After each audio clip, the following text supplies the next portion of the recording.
Hello, family. Today we have a special guest invited. Her name is Whitney, and she's gonna share her personal growth story. Now, she's a coach, but she wasn't always a coach, and she went through very difficult times when she was younger, and she's gonna share her special insight with us. If you don't know her, then definitely go and check her out. I will link all the details right below. My name is Patricia and I'm a life coach. I help people to raise their awareness, and I'm sure you get a few aha moments in this video. If you haven't subscribed to my channel yet, then please make sure to do so, and then I would say we are ready to go.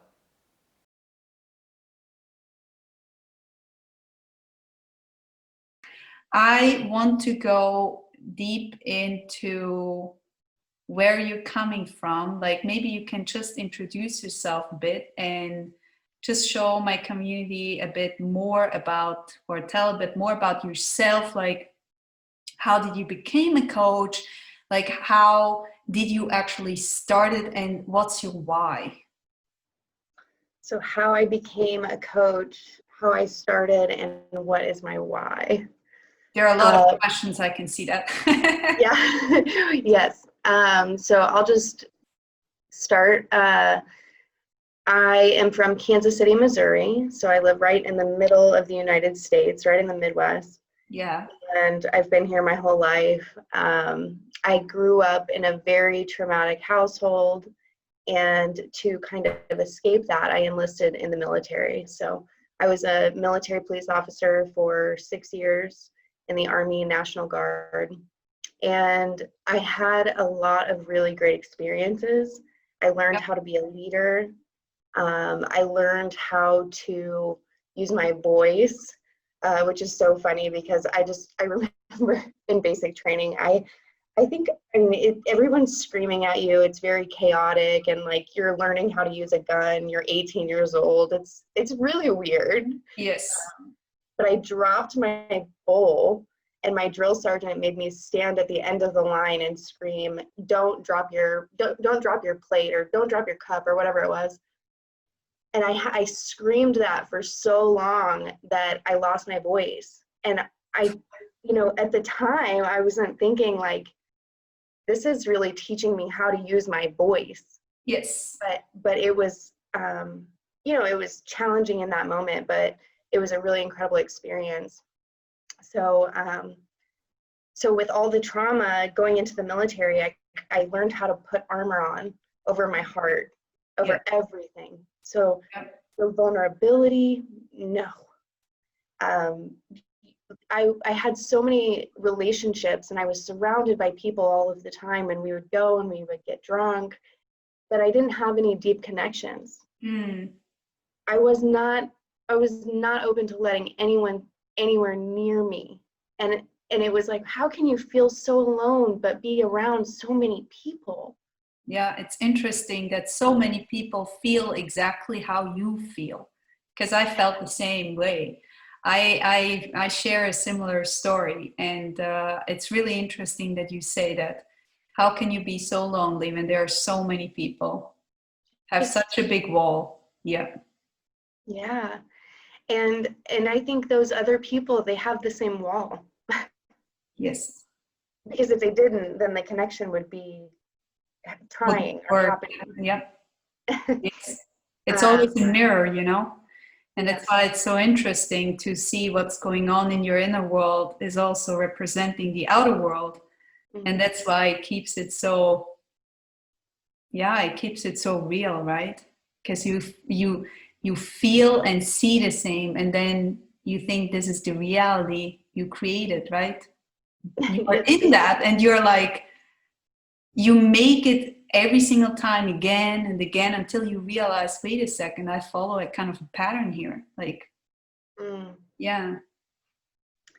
And that's it, right? Okay, so there's this pattern, and it's just like, it's like autopilot. You just keep doing that same pattern, and everything's still going the same way. And then in neuro-linguistic programming, I'm currently a neuro-linguistic programming practitioner. And one of the things that we study in NLP is a pattern disrupt. And when we first started learning about this, I was just like, I'm a pattern disrupt. Like, me being out in the world is like a disruption.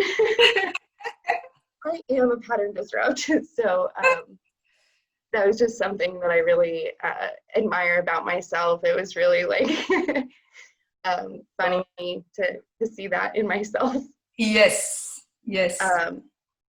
But something happened, something large happened. It was very tragic in that moment. It felt tragic. It felt so hard, and it disrupted my pattern. It disrupted everything. And then, and this is so funny. And then I saw this meme on Instagram, and it said, "No one cares if you don't go to the party." And I was like, what? I was so hurt. Yeah. Because it was real. It was like, Yes. oh my God, nobody Yeah. cares. Yes. And so I stopped going. And you know what? Nobody gave a shit. Yeah. I was like, Whitney, who? And then 6 months later, it was like, man, I really miss my friends. I'm really lonely. So I'm gonna go out to the club. I'm not gonna drink. I quit drinking. I quit doing Yeah. drugs. I was like, I stopped You were all over everything. the place. Yeah. Yeah. And I went back and I didn't drink. I was sober. And I saw it.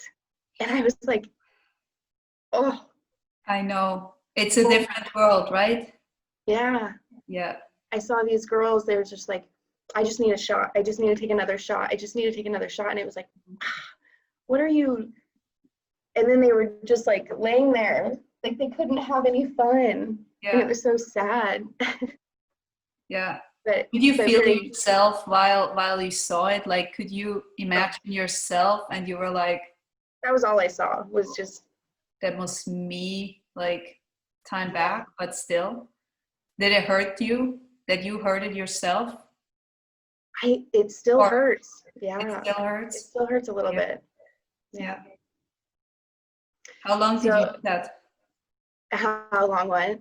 How long did you do that? Like the kind of really going for party and like going, going on that level of really not watching after yourself in a sense of just, just go away and, you just push everything away you could, right? Basically. From How what were long did you I do running? that? Yeah, how long and from what were you running? Oh, that's a great question. um, so I would say there was about 3 years straight of every single day. If I wasn't sick from the poison, I was ingesting more poison. So it was every single day, except maybe like a handful of days where I was too sick to drink more. Wow. And what I was running from was just like accepting that all of the things that happened weren't my fault, and just being able to nurture the little girl inside of me that had never been nurtured, and Hmm. just like giving her that love and accepting responsibility. I was running away from accepting responsibility of my own life, and I was still in this like state where I was blaming other people. I was blaming anything. Because it was easier back then, right? You weren't ready to face reality. And then you realized, well, if I can blame someone else, then they have to take over the responsibility side. Yeah. Problem is, no one can solve that crap for you. Oh my That's not gosh. what anyone tells you. Yeah. So you can do it over and over again, but on the end, yeah, you're just running and you keep running. And carrying on to that, and carrying on, holding on to the anger. It was like Yes. I had a backpack on and I had all of this old crap, and it was so heavy, and all I had to do was just set it down. That's all. I just had to like take the backpack off and sit it down Yes. And actually and say, feel it, I right? forgive you. I Yes. forgive myself. And I had a ceremony actually at the Buddhist temple here. So that was where I went when my pattern was disrupted. So Inside play now. uh, my dog, Yeah. yeah, he probably feels that I'm like a little emotional. Like, you know, you can, I can some of see this it. energy still comes That's okay. up. Yeah, Just it's let good it flow. though. That's fine. Yeah. So so after all of that, all of these observations, just kind of waking up, I was still doing drugs and I was listening to The Power of Now by Eckhart Tolle Yeah. because his voice is so boring. It's so I agree. monotone. I agree. Now I love it. I love it so Yeah. much. But then I was like, I just need something to put me to sleep, which is so funny, right? This is so Because funny that you used him for sleep. Yeah. But I yes, know that I used to do that when I wasn't ready and I fell asleep too with it. Funny. and it woke you up. It never woke me up. It was just like putting me down to sleep, and it calmed my mind so deep. And at one moment, it was really just like accepting that I just want to sleep. And yeah, Mm, it really helped me just to relax. yeah. Yeah. Yeah, so I did it for like physical relaxation Ah, to okay. like calm my physical body to put me to sleep physically. Yeah. But spiritually, what happened was that my mind woke up to this idea that I'm not my thoughts. Like Yeah. I am I am the spirit that's watching the thoughts. Yes. And then it was like, wait a minute. I'm not the thoughts that's happening inside of my head. So I started changing them, and I found the Buddhist temple, and we did this ceremony where it was a fire ceremony, and we got to write down what we wanted to release into the fire. This is so beautiful. What And did you do? What and did I you write down? Can you remember what you wrote down? Like as like XSplit or mm, I cannot remember exactly what I wanted to write down or what I wrote down. I can't remember the word I wrote down, but I remember sitting in the front, and I remember I was on a cushion. So there's a bunch of chairs and there's 4 cushions in the front, and I always sit at the cushion. And I remember just like melting, just like, oh my God, yeah. I let it all go. I just, the trauma from my childhood, I experienced sexual trauma from my stepfather. Yeah. And I just, in that moment, I forgave him. Mm. And I saw that there was somebody within him that was also hurt. Yeah. And it was just like, it was like God cleaned my slate. I don't know how to explain that. It was just like, okay, I can start from right here and Mm. I can just move forward. Yeah.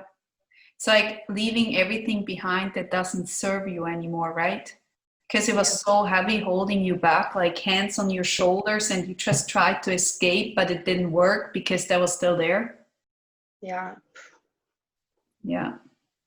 Wow. But it comes up when It it's does. ready. When does it come up? I think when things are ready to be healed, I mean, they will come up. Mm. Are they And I still think coming up from him, like from that kind of experience, or can you say like that is pretty much like something I'm okay with? It hurted me, but I'm okay to move on now. Or are you saying that I healed a lot and there are still some layers that might come? Do you feel that in layers? oh yeah, definitely. Um, and I know a lot of women have experienced sexual trauma that has happened within their families as well. Mm. And so those men are still in their lives and that's something that they have to deal with, that because it is a trigger. Yes. And so I think, you know, for me, I personally don't put myself around him, which means that I have lost the relationship with my little brother. And that, you know, that is something that is still triggering for me and still makes me emotional, because he's 20, 21, 22. Yeah. And he's having a baby. He's having a little girl. Oh.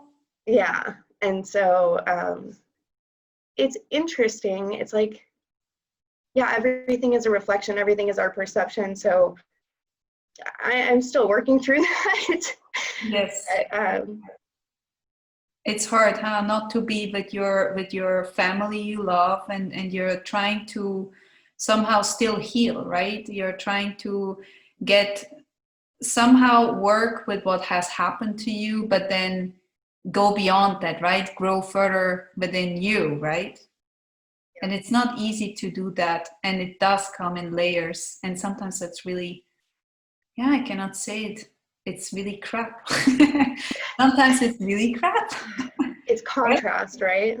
Yeah. Because the pain, the human pain, it creates inspiration. It Yes. creates creativity. Yes. And that's why some of the most troubled artists, they create the most beautiful pieces. Out of pain. Yes. Yeah. Yeah. I think that's always so beautiful to see, you know, when someone like gets to that point where they break through and you can feel it and you can see it, like the goosebumps, you know, and then you're like, and how is it now? And they're like, really cool. Now I'm, you know, I used to have them quite often because I was doing some inner child healing same way than you did, and there was emotional roller coaster, crazy insane, and it was really hard for me to let go of all that anger, and I was holding myself back so much because I was always kind of told of not to speak up for myself, which is funny that you mentioned that. And it was always like, you know, me not speaking up for myself and being small. And so I had a lot of work to do there. So it's really cool that you say that and that you're going further. So what happened after that? So you were in the army, and was that meanwhile, like how old were you then? From 18 to +6 or +6 years? Yeah. Mm-hmm. Okay, so 6 years. until 24-ish. Mm-hmm. How old are you now? Can I ask? 27. Yeah, 27. So you're already out 3 years. What happened after the army? After the army, I felt so lost. I felt like, well, I did this thing and now I'm done with it and there's just nothing. And so many veterans find themselves in that situation, Yeah. you know, because there is something in the military that you will never experience anywhere else. Mhm. and I mean, you can experience true deep connection, and that's something totally different and beautiful. But the military, it's like, it's a brotherhood. It's like a Bond, I don't know strong how to bond. explain it. The camaraderie, it's Mhm. really beautiful, Yeah. because now anywhere that I go, if I say I'm a veteran, people treat me differently. Yeah. People, the veterans in the anywhere, they feel like, hey, you're one of us, you know. Mhm. um, and so it felt like I was a big part of this team, and then it was like, okay, but now I don't have a team anymore. I don't have any accountability, I don't have anything. And so I spent I guess as soon as I got out, I felt lost, but that's right when I started finding myself. That's when I broke free and I started really doing work. It's been about 3 years. So I got out August of 2018, and Why did then you got out? I think I missed that point, or you haven't mentioned. um, I was just really hurt. I was drinking. Like I wasn't I wasn't interested in the accountability. Like I really needed it and I really wanted it, but at the same time I was very resistant to it. Yeah. So I was just trying to escape everything and also just trying to find my place. Yeah. But Yeah. the army served its purpose, but 6 years was plenty for me. Yes. Yeah. So I left, and the army was a lot of what contributed to the drinking. So I mean, that's just what everybody Oh, did. I see. Okay. Were you Mhm. there a lot also with the people you knew from the army? Like, was it kind of a Oh group yeah, thing? it Yeah, was how we socialized.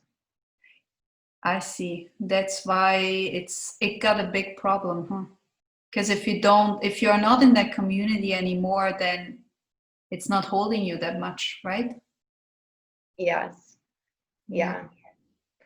So separating myself from those people that were drinking, and that's their path, and I don't judge anybody for drinking or for their addictions or anything like that, but uh, I still can't be around it. It's tempting for me, and it's like I choose to not be around it completely. Yes. And Until maybe you will be again available and you can maybe, see it from a further perspective. But as of now, there's still something going on, right? Because you yeah, feel still deeply the connection to that part of you you didn't like. Something like that. yeah, I think so. Yeah. Yeah. So, and then you break out of that whole concept of being in the army and you moved on. So, how did you come from being in the army to being a coach? How did that work? How did, Well, I knew that I had a lot of healing to do.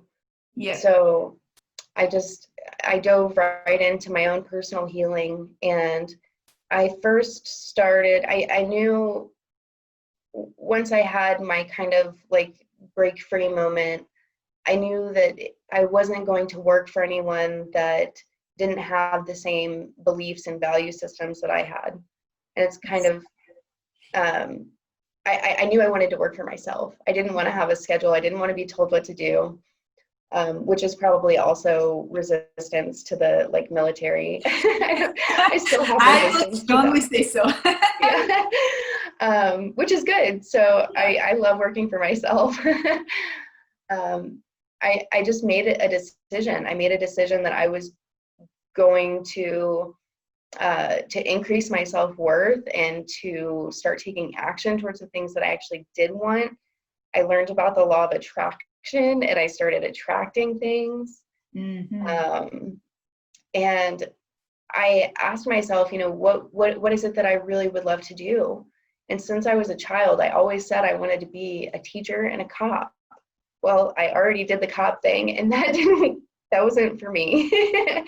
So I wanted to start teaching, and I started learning how I was healing, and then I put it into a curriculum, and then I just started selling it. Yes. and it was so natural. I mean, the first 2 months, I made a website, I made my business cards, and I started putting them everywhere. I started going to networking events. The first 2 months that I was coaching, I had 8 clients, and Yeah. I was just like, wow, this is so easy. Yeah. And all I have to do is just be me, hold space, ask really good questions. I'm great at asking questions. Yeah. Yeah, so it really, I think that the military has created a lot of entrepreneurs, but probably maybe for the same reason they don't want to be told what to do. You never know, right? I always think that it's so crazy how you can not like a situation, but then out of that you learn the most. Because everything you would like to have in your life, that's sometimes not really what is helping you really to grow further, and what really helps you is like this really hard, yeah, really hard stuff, right? Sometimes that's really crazy how things go, and then how you see to reconnect to something you really didn't think you would do, because that was most probably not the plan when you started to be in the army, no? No. Was that far, far away from your belief of being a coach? Um, I don't think I had plans. I don't think that I saw past each day. Okay. You were just kind of living and Like, yeah, yeah. that's so interesting. And then you started 3 years ago to go all that path along. And what would you say your younger self when you look back? What would you say Oh, that's good. would help the most, or what would help you? I think just telling her that, oh, this is good. You could just close that book. You can close it because you're writing the story. Every single um, script is being written. Everything you're doing, you're creating. And so you can close this book and you can open a new book and start writing a new character, whoever you want right now. And I would tell her that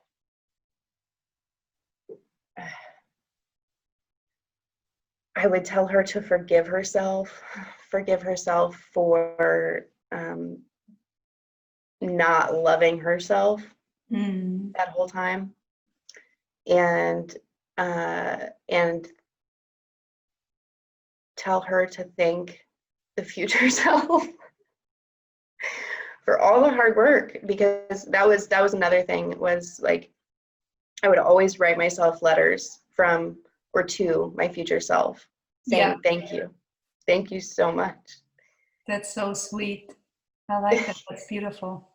I really like Yeah. that, because I think that gives a such a loving energy back, right?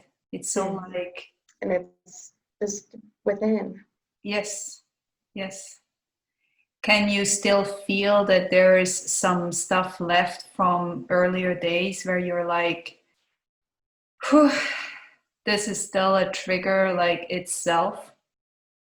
Yeah. Oh yeah, I love my triggers. And you have to love them. Yeah.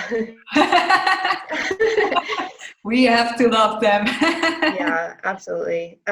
Definitely. I mean, I am a lot less triggered. Yes. Um, and I constantly have to remind myself that triggers are opportunities, Mm. and I teach it. I teach it to people all the time, but but when it's you, sometimes you need to be reminded. So, Yes. um, yeah, I do have a lot of triggers still left, and I'm still, working through a lot of stuff, and it's, I mean, just a miracle, the stuff that has been like released in Mm-hmm. 3 years. I think that's the best word. Mm-hmm.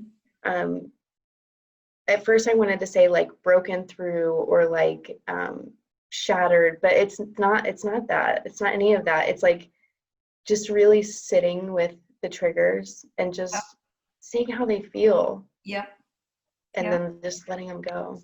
Yeah. So 3 years I've been at it, and yeah, I still feel like there's so much work to be done. There's so much letting go and releasing.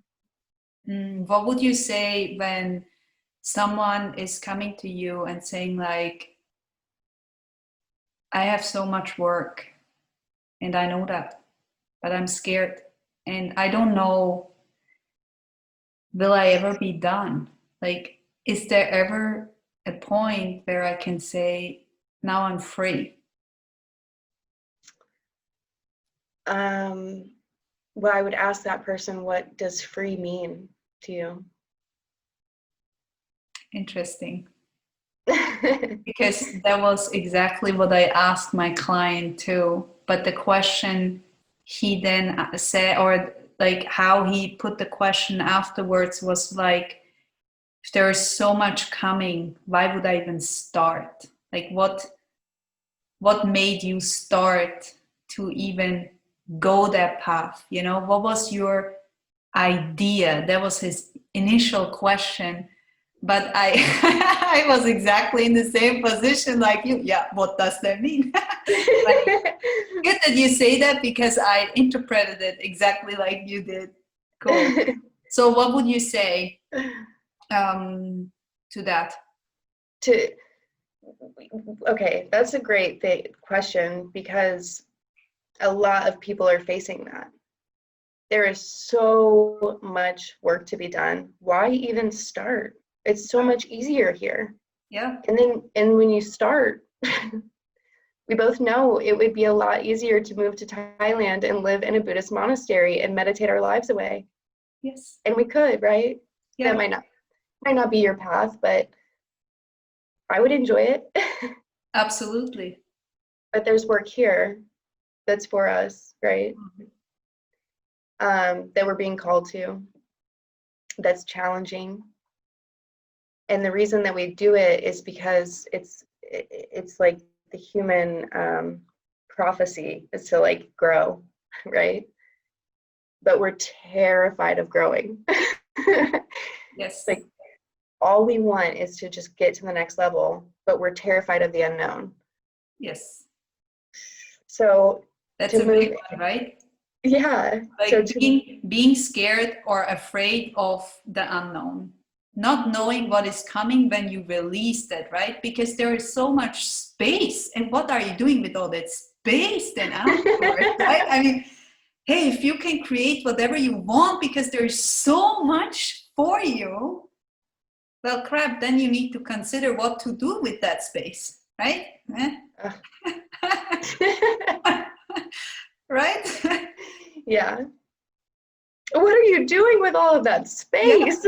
What are you doing with, like, if you don't feel that fear and that anger and that whole heaviness anymore, what are you doing then with your world, right? I mean, how much can you then grow? And then it starts to be interesting, right? Mm-hmm. Yeah, so I mean, you're either growing or you're staying in the same unsatisfactory space. So I mean, you have to pick one or the other, and I think really weighing the odds of how painful it is to stay where you are versus how painful it's going to be to take that next step and be a little uncomfortable, but then you realize, oh, that kind of felt good, you Yes. know. Well, once you reach and then there's failure, which is a whole nother thing that unfortunately the energy behind failure has kind of a negative stigma. People feel like it's this negative thing. Well, if we thought failure was exciting, then we would be like, I can't wait to fail. I can't wait to fail again. Let's I'm do not there it yet. just one more time, just for the I'm not there yet. I'm still like, each next level, you kind of like, oh, this is uncomfortable. But Yes. Yes. I would say the book, The Compound Effect, and really Mhm. just visualizing how much the penny, multiplying the penny each day for a year. It's like, okay, if I just meditate one time for a week, then I meditated for 7 days. And that felt like, oh my gosh, like I remember setting that goal. Actually, I remember being at a networking meeting and I heard a woman and she said, I'm on my 7th day of meditation. And I was like, I can do that. I'm going to do that. I can definitely do that. But I wasn't doing it. So I did it. And then it was like, you feel something different, right? You feel excited because you accomplished something. And so Yes. you just keep going for more. Yes. And so the idea um, of creating something and it being something different in 3 years it was just like, I don't have any time to waste. Yes. I Like have a there's so future much to work left. for. Like let's keep going. Like I'm Yeah. excited, right? I Yeah. want to go. Yeah. Yeah. It's so interesting because I look back and I'm sometimes it's a bit hard for me to see all the steps I made from, you know, back then to now. And I keep reminding myself that my clients are sometimes exactly on the same points I was back then. And so when my mom passed away when I was 16, she had depression. There was a whole other story, and so she took her life on the end, and it was quite hard. It was for me. It was really, she was my anchor, you know, and she was the one who believed in me, and she was really like, she gave me that superpower, kind of like she gave all her power to me. She didn't have power for herself, but she gave it all to me. And so she was gone, and I did a lot of healing around my mom, you know, and it was really beautiful because I could just let go of so many, yeah, of so much anger, because I wasn't angry that she left. I was angry at myself that I let her go, and I told myself I would be okay, and I wasn't. You know, I was not allowing myself to be sad because I was understanding that she couldn't do it anymore. So I was on a complete different level. And at one moment, I realized that everything that I've lost when I was 16, I lost long before that date. You know, I already lost that. I already lost my self love and all of that. I never really created that kind of feelings for me when I was young, because that didn't really matter. Everything that mattered was education and, you know, other stuff. Like, who do you want to be when you are grown up? It needs to be something where you make money. Like, money is the goal. Like, just go there and you will be happy ever after. And you're like, cool, now I have the job, but that happy ever after never happened. Like, what the hell? It's like a wrong kind of promise. And so sometimes it's really cool to hear from others how they went through their story, because it reminds me of my own, you know. It reminds me on how I started back then, because I started around 10 years ago, and I was so miserable. I was at a place where I felt either way I change now or I'm gonna end up like my mom. I was on the level where I hated myself to such a high extent, you have no idea. Maybe you do, but just to, you know, maybe you do. But it was just really like I was really hard with myself. It wasn't really anyone else, but I was so tired, and I was ready to give up. That was my, either way you do it, you go through the pain, and I was scared as, you know, I mean, I was just so scared.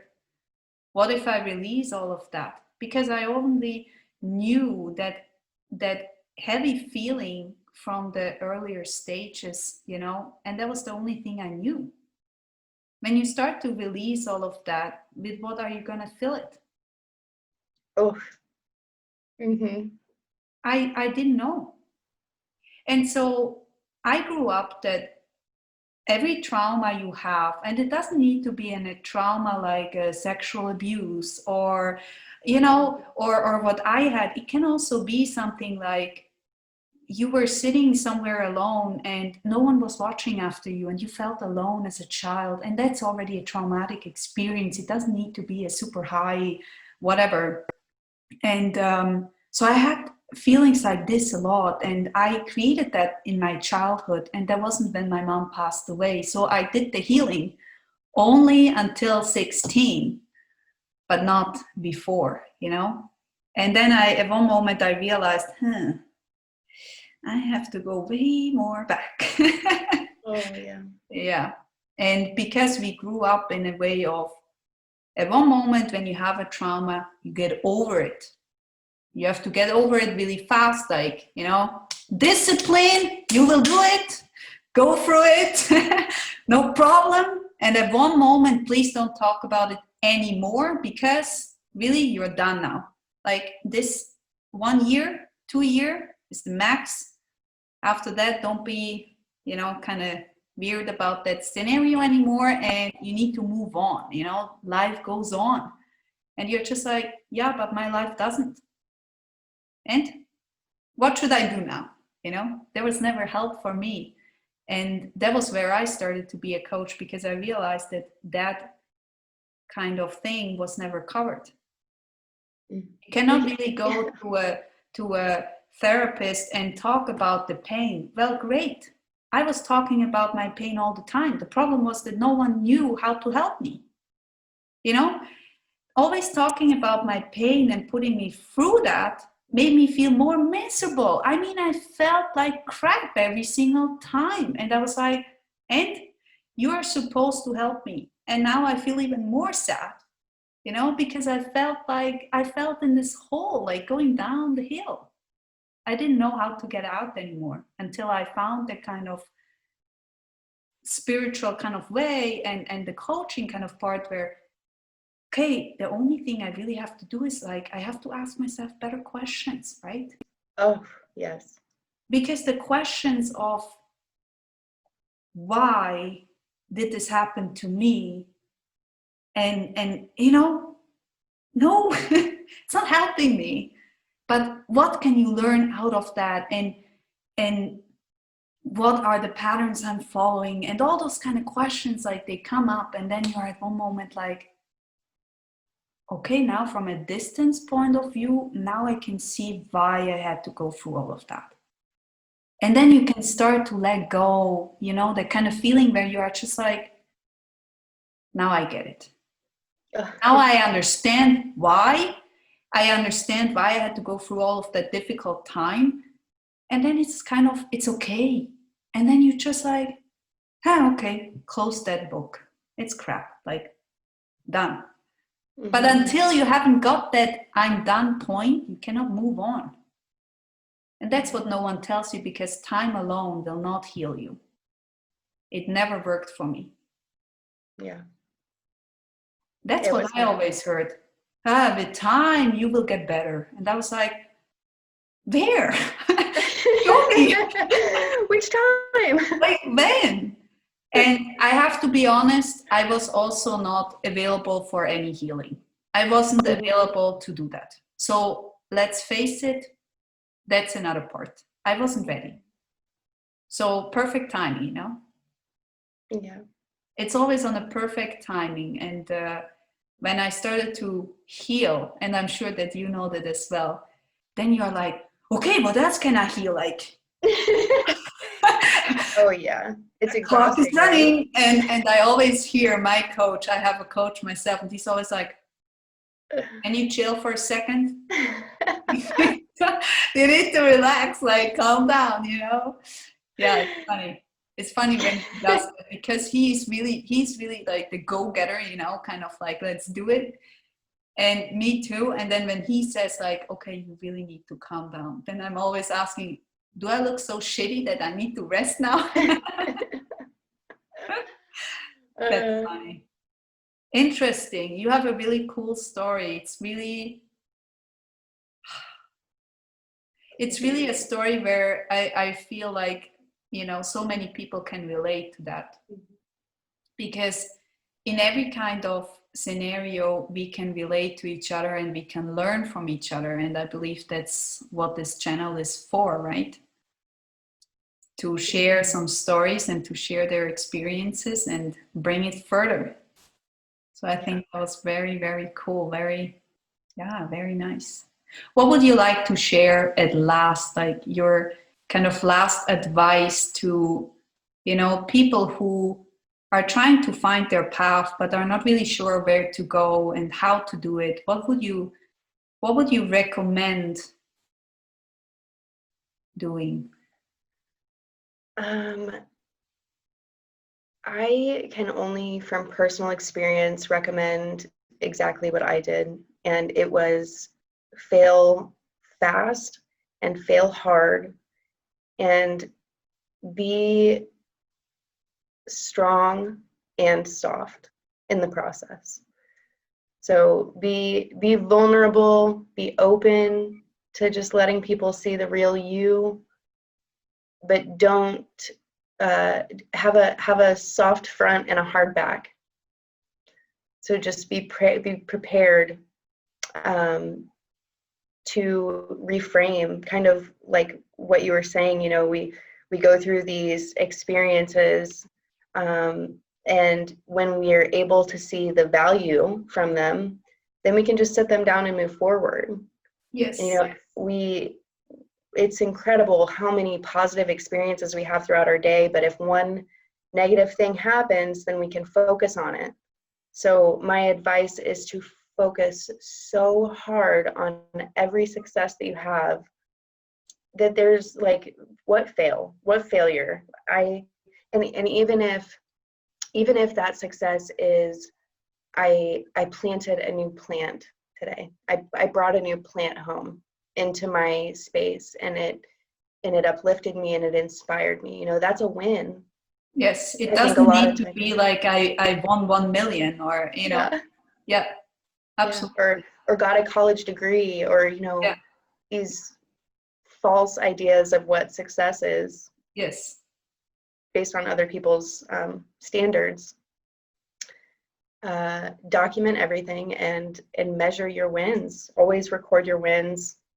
And, you know, like what you were saying, it's always so beautiful to have these conversations, because we're just thinking, oh, that made me think of something that I had in my experience. Yes, yes, which was really like, oh, wait a second. Yeah.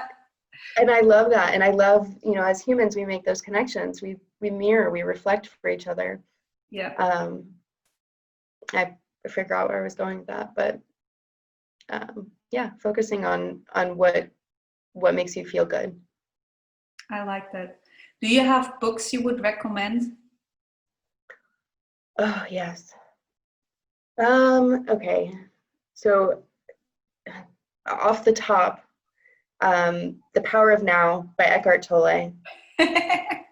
Yes. It shifted everything in my whole world. Psycho-Cybernetics by, it's like Maxwell or Max Waltzwell or something. Phenomenal book, very like scientific, very factual way to go through kind of a spiritual awakening. It's very easy to understand, but it's a very long book. And then the Tao Te Ching, such an easy read, so profound. Nice. And I just constantly keep going back to it. And then another one that I'm actually currently reading is A Gift, or A Course in Miracles by Marianne Williamson. I don't know that one. Can you show me? I thought you were just picking it. Well, no, I have it, but this is actually gifts from A Course in Miracles. So it's kind of like it's written from the Course in Miracles, and it's kind of like the Tao. It's very short writing. Nice. And very simple, but so mind-opening. Yeah. I could recommend a list. I know that kind of feeling. Did you only start it like after your army, like reading books and being like really interested in things, and you're trying to learn and accomplish so many new things? Did that happen only afterwards? Mm-hmm. Or were you already before like super, let's learn something new and get yourself excited? No, I was not excited about anything. See, same for me. I was really, at one moment, I started to really be super excited about new learning and everything new what I could get into my life. That's so cool. So books is something I really like. And I really like to hear recommendations, because you never know what comes up, you know? Yeah. Oh, well, let's definitely chat and share some more books later. Oh, of course, of course. Let's do that. Well, anyways, so thanks so much for this call, and we have to do that sometime again. And I'm Yeah, really absolutely. glad that I had you here with me. And I would say we speak soon, and thank you so much for being here. Thank